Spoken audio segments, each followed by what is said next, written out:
하나님은 이렇게 간청하는 기도에 응답을 해주십니다. 간청 또는 강청이란 것이죠.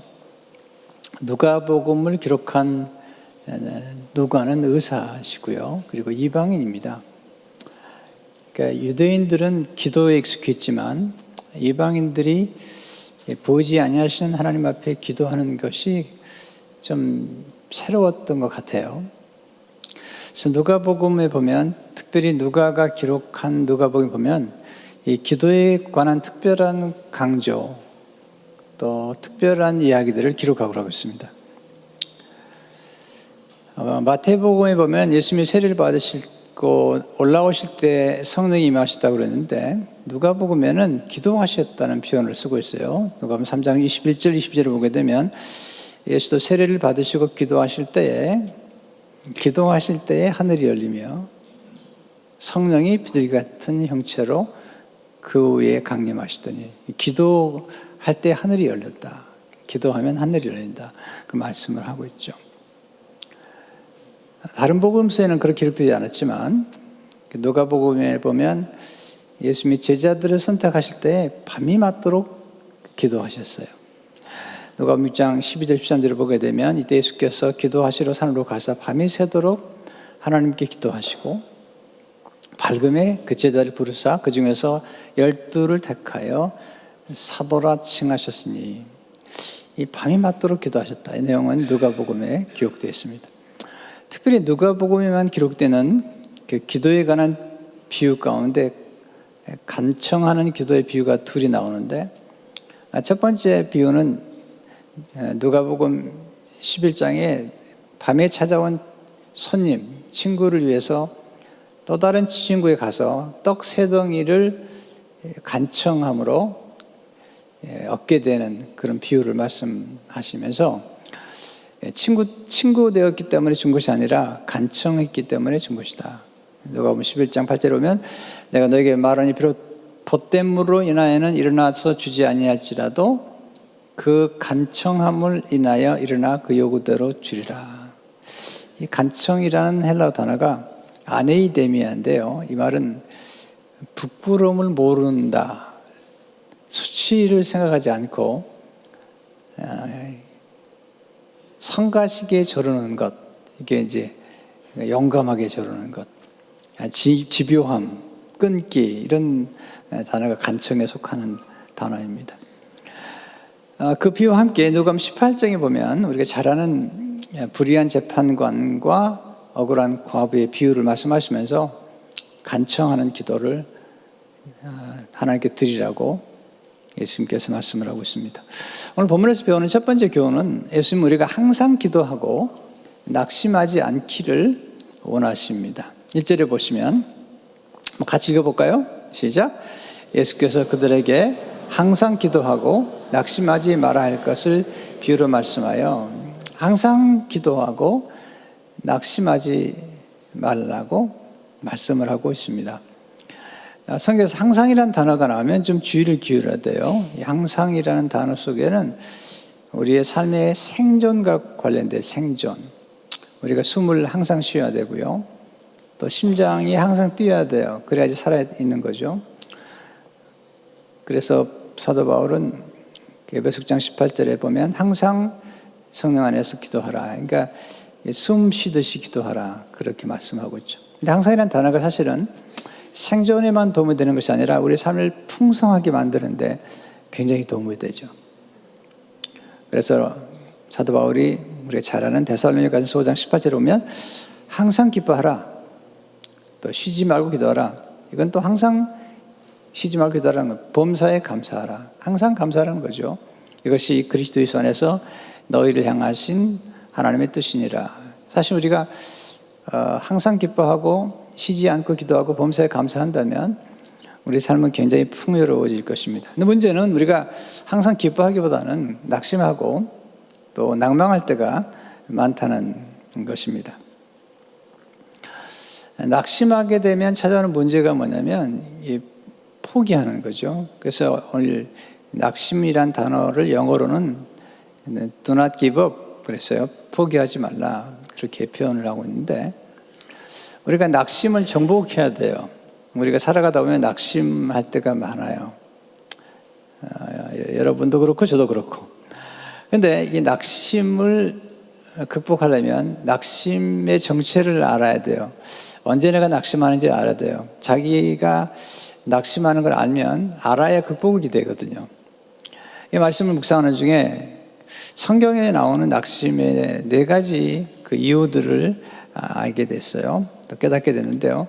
이건 뭐 저와 여러분들이 같이 경험하는 거지만 낙심을 알아야지, 그 원인을 알아야지 극복할 수 있죠. 첫째는 기도 응답이 더디 올 때 낙심하게 되죠. 기도는 열심히 하는데 기도 응답이 더디 올 때 낙심하게 되죠. 시편 13편지를 보니까 여호와여 어느 때까지니까 나를 영원히 잊으시나이까 주의 얼굴을 나에게서 어느 때까지 숨기시겠나이까. 우리는 기도할 때 되게 서두르잖아요. 그래서 기도할 때 빨리 응답해 달라고 그러잖아요. 그래서 인내하는 성품을 달라고 기도하면서 하나님 나로 하여금 인내하게 하옵소서. 당장 인내케 하옵소서. 어려워. 인내라는 게 어떻게 당장 됩니까? 근데 우리가 기도할 때 너무 조급하죠. 우리는 기도하고 하나님이 응답하실 시간을 잘 드리질 않아요. 근데 하나님께서 우리가 응답하려면 시간이 좀 필요하죠.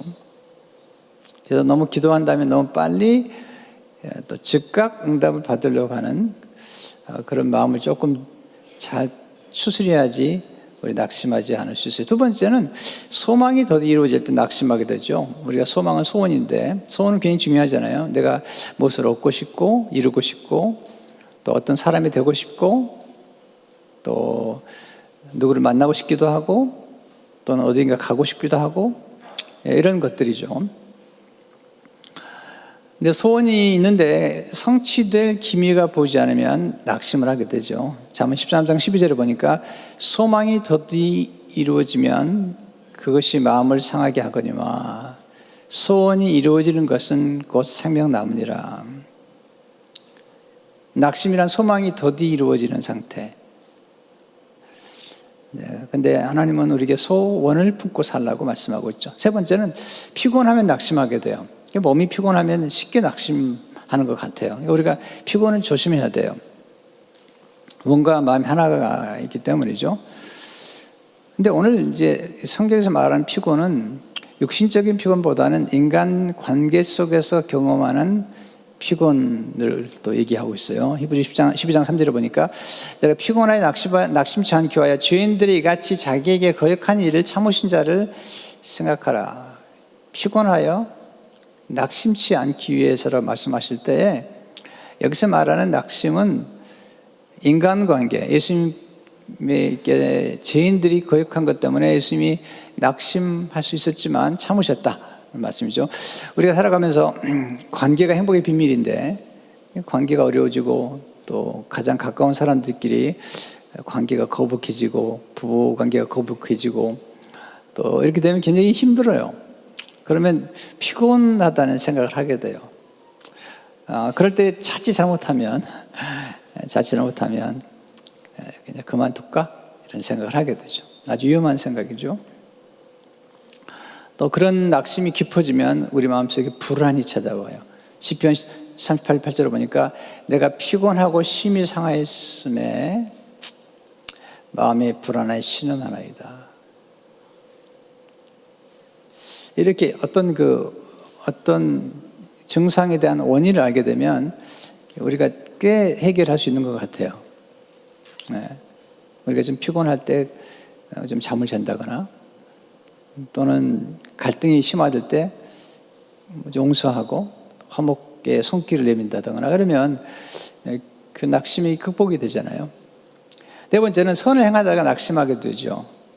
선을 행하는 건 중요한 거예요. 봉사하고 남을 도와주고.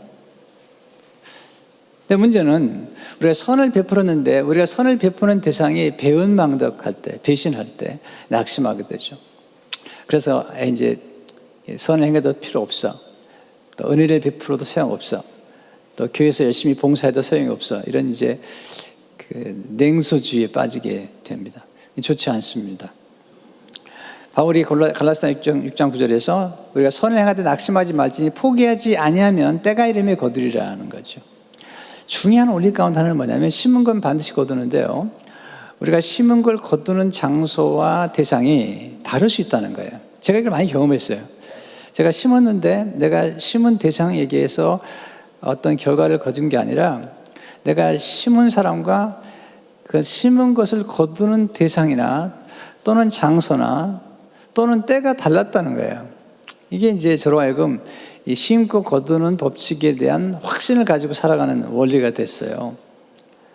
여러분 회사에서 열심히 일했어요. 근데 열심히 일했는데 오히려 손해를 봤어요. 근데 다른 회사에 갔더니 거기서 굉장히 인정을 받게 되는 거예요. 그런 경우도 있죠.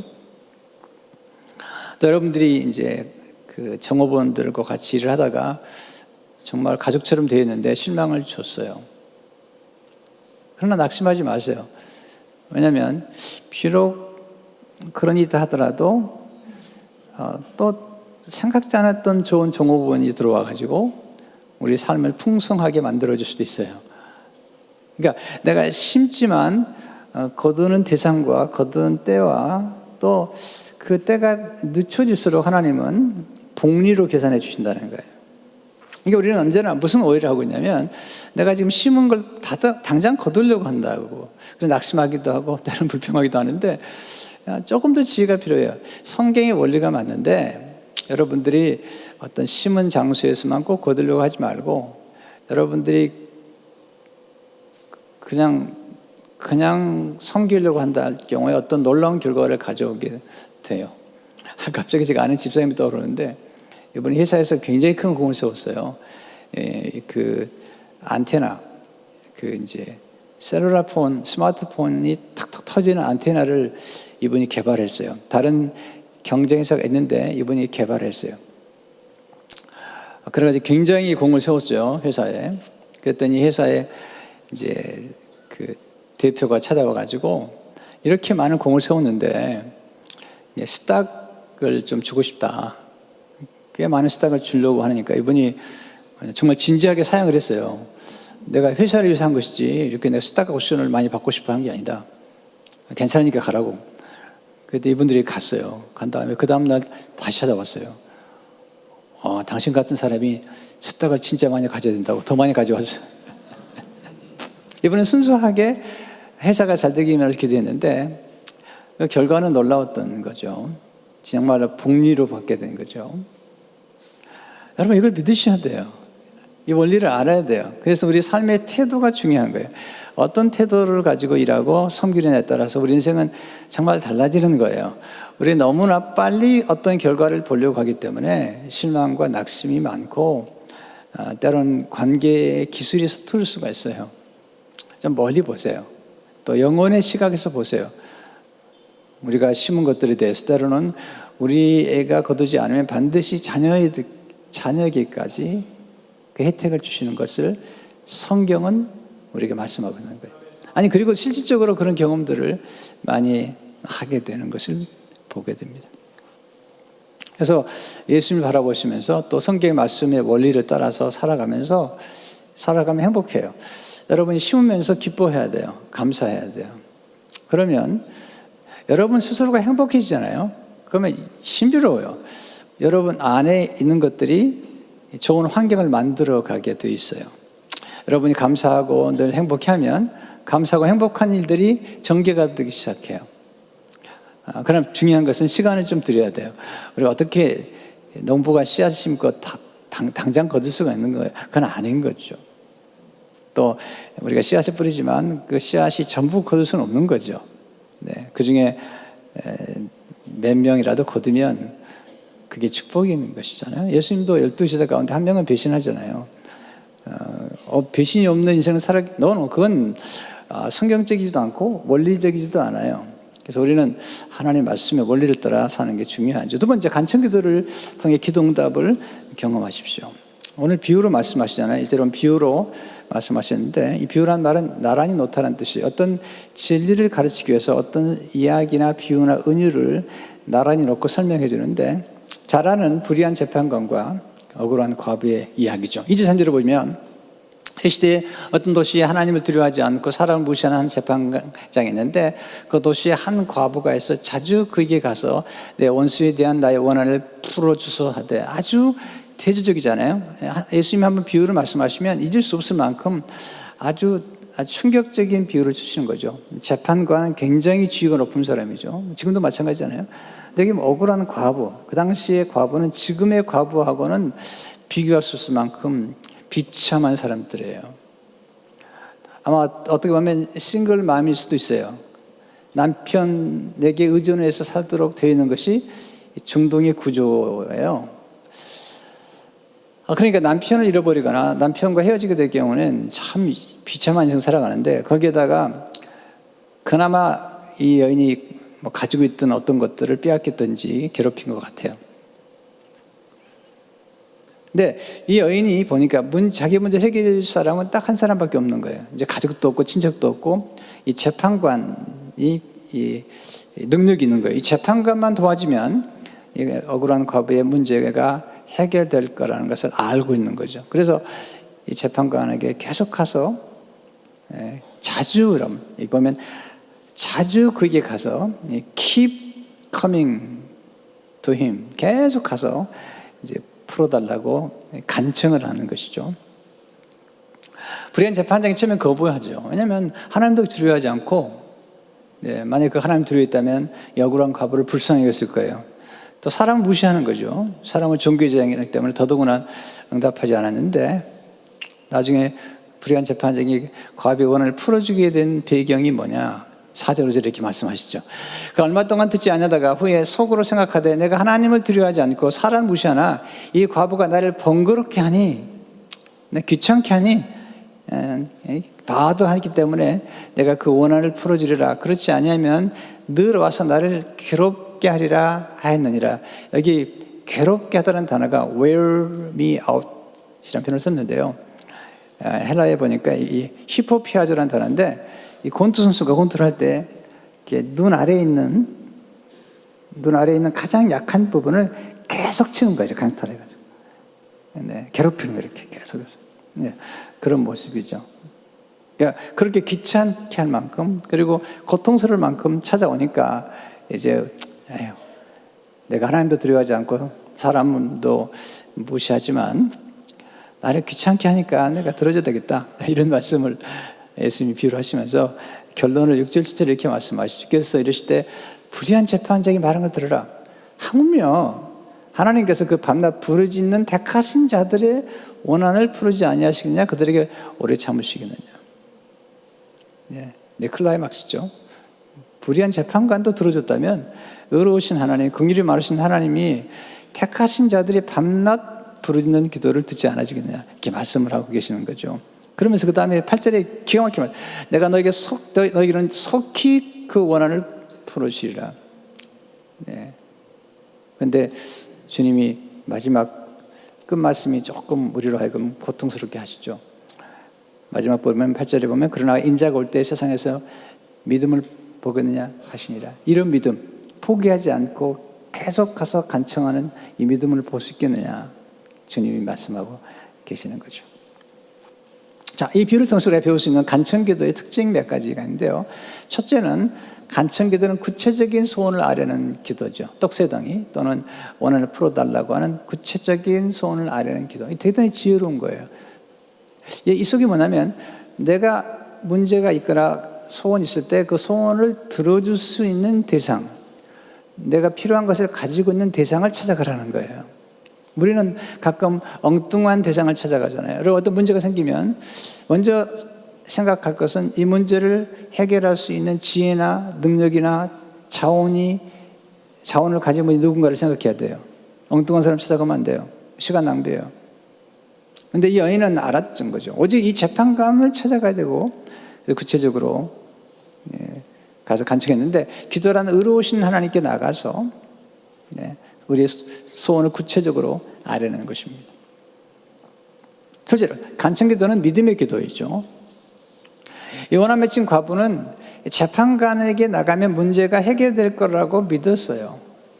기도라는 건 믿음의 기도예요. 하나님께 나갈 때 기도하면 하나님이 들어주실 것을 알았던 것이죠. 그래서 마가복음 11장 14절을 보게 되면 그러므로 내가 너에게 말하니 무엇이니 기도하고 구하는 것은 받은 줄로 믿으라. 그리하면 너에게 그대로 되리라. 이 기도의 특징은 포기하지 않는 것이죠. 끝까지 기도하는 거죠. 믿는 사람은 기다립니다. 믿는 사람은 참고 인내하죠. 세 번째, 간청기도는 집요한 기도예요. 5절을 보시면 이 과부가 나를 번거롭게 하니 내가 그 원을 풀어주리라. 그렇지 않으면 너로 와서 나를 괴롭게 하리라 하니 귀찮을 만큼 번거롭게 하는 것, 집요하게 기도하는 것. 집요함이란 자주 찾아가는 거예요. 집요함이란 결코 물러서지 않는 거예요. 집요함이란 결코 포기하지 않는 것이죠. 집요함이란 밤낮 부르짖는 거예요. 집요함 속에는 강렬함이 있고 애절함이 있는 거예요. 우리가 뭔가를 계속한다는 것은 그걸 하는 과정에서 축적되는 거예요. 축적. 그래서 앤드류 모리에는 기도만이 능력에 대한 책에서 이렇게 얘기하고 있죠. 물이 함께 모여서 시내를 이루어야 힘차게 흘러내릴 수 있는 것처럼.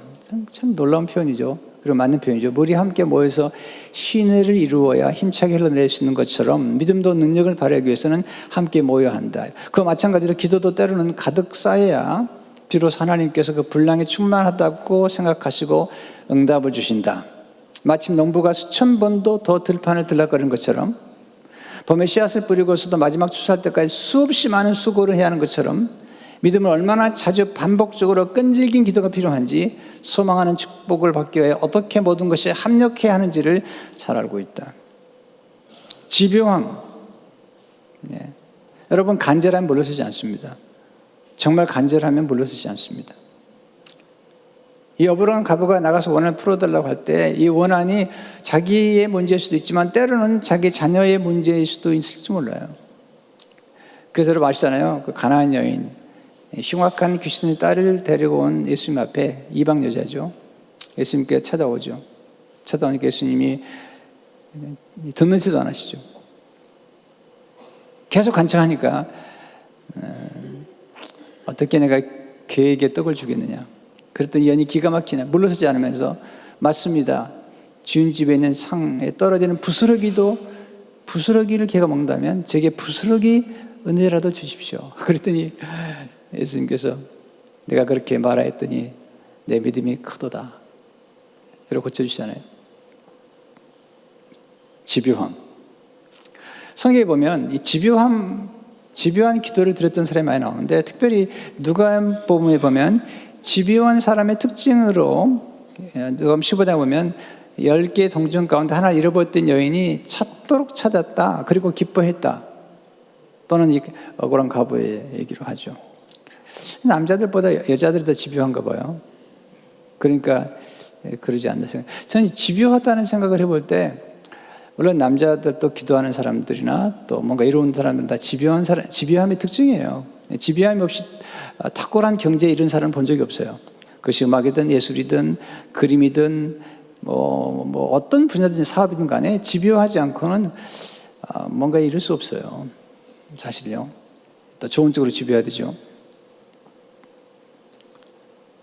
여인들을 보면 남자보다 집요할 수밖에 없는 이유가 있다는 생각이 들어요. 그 이유가 뭘까 생각해 보면요, 아이를 임신하고 그리고 출산해서 키우는 거예요. 그러니까 남자들에는 그런 과정이 없어요. 그 남자들이 끈기가 약해요.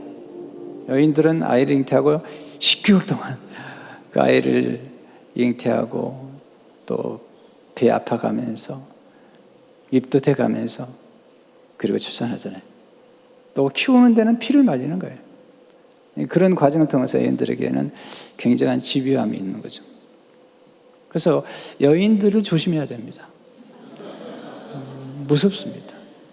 제가 결혼 초기에 조금 이제 제 아내하고 한바탕 하려고 그러다가 빨리 그냥 백기를 들었습니다. 그러니까 여인들은 보니까 집요해요. 그리고 또 하나는 이제 이 부엌에서 가지고 노는 게 달라요. 그걸 깨달은 다음부터는 이제 손을 딱 내렸습니다. 네. 결혼해가지고 아내를 이기려고 하는 남편은 정말 어리석은 사람인 거예요. 네. 아멘도 하나씩. 여러분, 인생의 승리의 비결이 뭘까요? 이 집요함이라는 거예요. 담대함. A.P. 심슨이라고 유명한 목회자인데요. 인간사의 성공의 비결은 정정 담대함이었다. 그리스도인의 삶과 믿음에 있어서 가장 깊은 차원의 겸손과 일관성이 있는 거룩함, 담대함이 존재한다. 존 칼빈이 더 적나라한 표현을 썼어요. 우린 동일한 탄원을 두세 번이 아니라 필요한 만큼 100번이고 1000번이고 반복해서 해야 한다. 우리는 하나님의 도움을 기다리려는 것에 결코 지치지 말아야 한다. 100번이고 1000번이고 반복해서 간구하라는 거예요. 이 기도의 비밀이 거기 있지 않을까? 아니, 인생의 승리의 비결이 거기 있지 않나 생각이 돼요. 아주 절박하고 애절할 뿐만 아니라 어떤 것이든지 한번 기도하거나 목표를 세웠을 때 그걸 이루기 위해서 정말 끝까지 불독처럼 놓치지 않고 기도하는 것, 그게 비밀이 있어요. 예수님께서 여기서 기도만 가르친다고 생각하지 않아요, 저는요. 예수님께서 제자를 키우시면서 그들 하여금 그들에게 맡겨진 사명을 완수하기 위해서는 무서운 집요함과 그리고 담대함과 끈질김이 있어야 된다는 거죠. 그걸 우리 제자들에게 가르쳐야 되고 또 성도들에게 가르쳐야 돼요. 여러분, 한두 번 실패하고 그냥 주저앉으면 되겠어요? 여러분, 위대한 사람들의 자서전을 보십시오. 그들이 얼마나 많은 실패를 경험했는지, 완전히 문을 닫고 뱅크럽시도 하고 거기서 다시 일어나는 거죠. 거기 일어나는 과정에서 근육이 생기는 거예요. 영적인 근육과 삶의 근육이 생기면서 그걸 다시 한번 일어나는 거죠. 그리고 다시 일어나는 과정에서 이전보다 더 놀라운 지혜와 그리고 총명과 관계 기술과 그 탁월함이 드러나는 거죠. 그렇게 함으로써 똑같은 실수를 반복하지 않고 아주 철저한 대비와 그 전략을 가지고 나가는 것이죠. 네 번째, 간청기도는 응답받을 때까지 포기하지 않는 기도죠.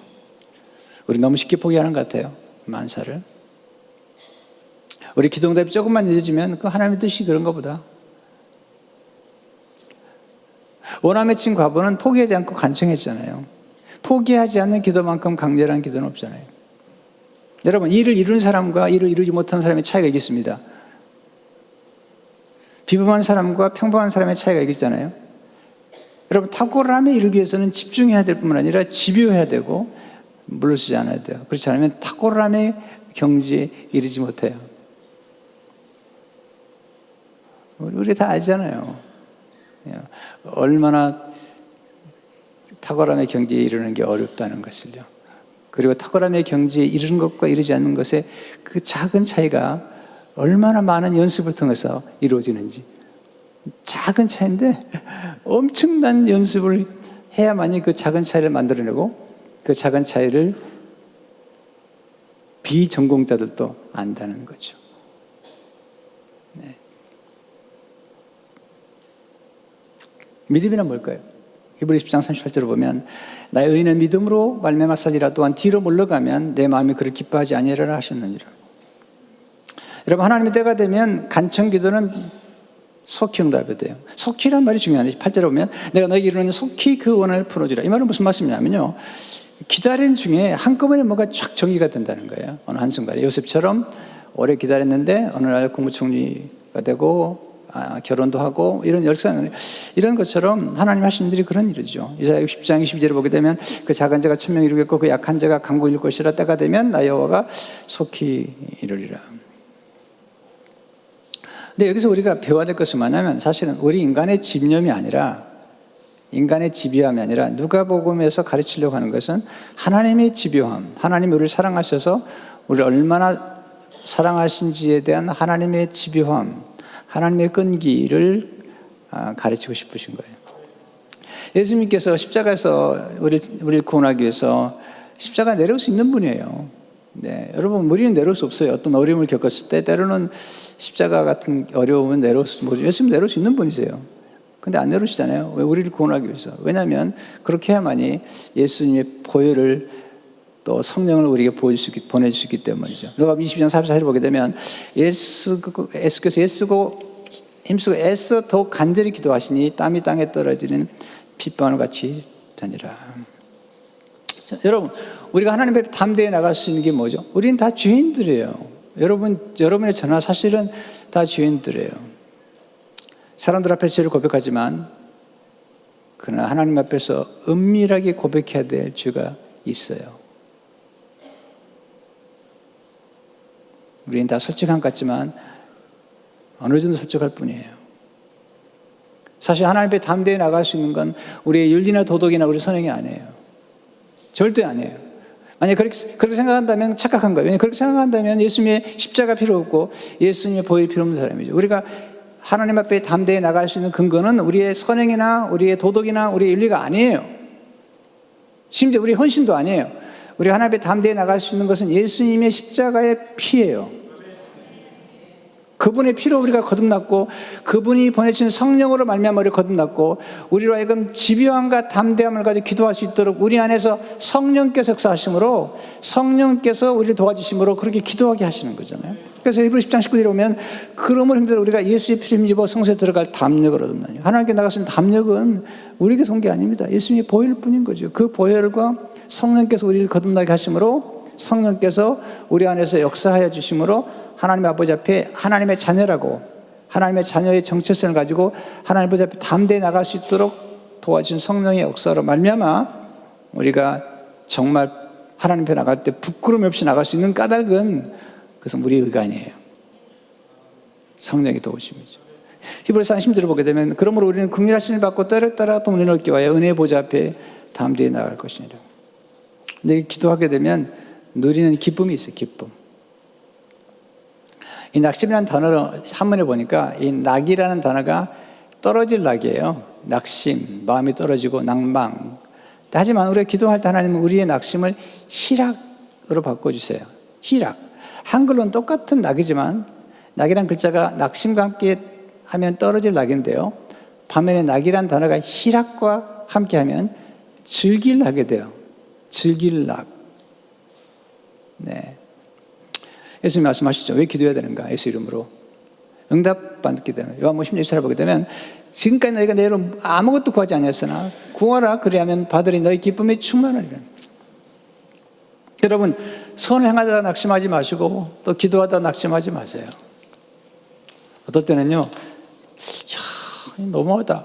이런 경험을 할 수도 있어요. 그러나 정말 하나님의 이 약속을 믿고 우리가 성령의 도우심을 받고 예수님 보혈을 의지해서 계속 기도하고 또 성령의 힘으로 하나님의 공급해 주신 힘으로 보세요. 우리 힘이 아니에요. 하나님의 공급해 주신 힘으로 봉사하고 섬길 때 어느 날 가면 놀라운 일이 벌어지는 거예요. 네. 이게 간청기도요, 집요함, 끈기, 그리고 담대함.